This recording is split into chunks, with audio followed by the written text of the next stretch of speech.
ನಮ್ಮ ಜೀವನದ ಬದಲಾವಣೆಯ ಒಂದು ನಿಲ್ದಾಣ ಈ ಪ್ರಪಂಚ.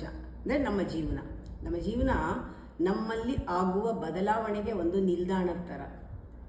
ಎಷ್ಟೊಂದು ಟ್ರಾನ್ಸಿಷನ್ ಟೈಮ್ಗಳಲ್ಲಿ ನಾವು ಬದಲಾವಣೆ ಮಾಡ್ಕೊಳ್ತಾ ಹೋಗ್ತೀವಿ.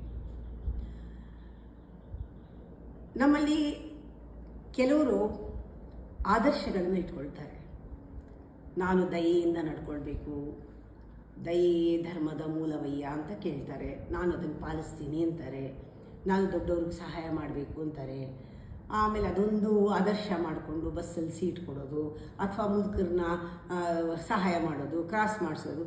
ಇದಲ್ಲ ಕಂಪ್ಯಾಷನ್. ಅಂದರೆ ನಿನ್ನ ಅನುಭವಕ್ಕೆ ಬರದೆ ನೀನು ವರ್ತನೆಗೆ ಬಂದರೆ ನೀನು 2 ಸತಿ ಮಾಡ್ತೀಯ, 3ನೇ ಸತಿ ಬ್ಯುಸಿಯಾಗಿದ್ದಾಗ ಅವ್ರು ಯಾರೋ ಕ್ರಾಸ್ ಮಾಡ್ತೀಯ, ಸತ್ರ ಸಾಯಲಿ ಅಂತ ಹೋಗ್ತಾ ಇರ್ತೀಯ.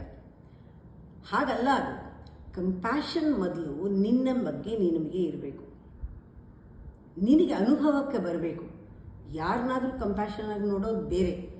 ಮೊದಲು ನಿನಗೆ ಅನುಭವ ಆದಾಗ, ವಿಶೇಷವಾದ ಅನುಭವ ಅದು, ಆಗ ಅದು ಕೆಲಸ ಮಾಡುತ್ತೆ ಹೊರಗಡೆಗೆ. ಬೇರೆಯವ್ರಿಗೆ ಮಾಡುವಾಗ ನೀನು ಅದನ್ನು ಬೆಳಿತೀಯ. ಇದು ಜೀವನದಲ್ಲಿ ಕಲ್ತ್ಕೊಂಡು ಬರೋದು. ಕಂಪ್ಯಾಷನ್ನು ಅಭ್ಯಾಸ ಮಾಡೋದು, ರೂಢಿ ಮಾಡೋದಲ್ಲ. ಜೀವನದಲ್ಲಿ ನಾವು ಕಲಿಬೇಕು. ಕಲಿಯೋದು ಹೇಗೆ? ಕೇಳಿ ಕಲಿತೀವಿ. ಒಂದೊಂದು ಸತಿ ಕಿವಿಯಿಂದ ಮಾತ್ರ ಕೇಳೋದಲ್ಲ, ಪಂಚೇಂದ್ರಿಯದಲ್ಲೂ ಕೇಳಬೇಕು, ಪಂಚೇಂದ್ರಿಯದಲ್ಲೂ ನೋಡಬೇಕು, ಪಂಚೇಂದ್ರಿಯದಲ್ಲೂ ಮೂಸಬೇಕು, ಪಂಚೇಂದ್ರಿಯದಲ್ಲೂ ಮುಟ್ಟಬೇಕು. ಆ ರೀತಿ ಸೂಕ್ಷ್ಮವಾದ 6 ಸೆನ್ಸ್ ಅಂತಾರೆ.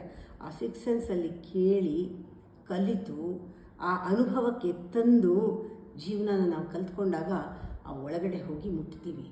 ಆ ಸಮುದ್ರನೇ ಕರುಣಾಸಾಗರ.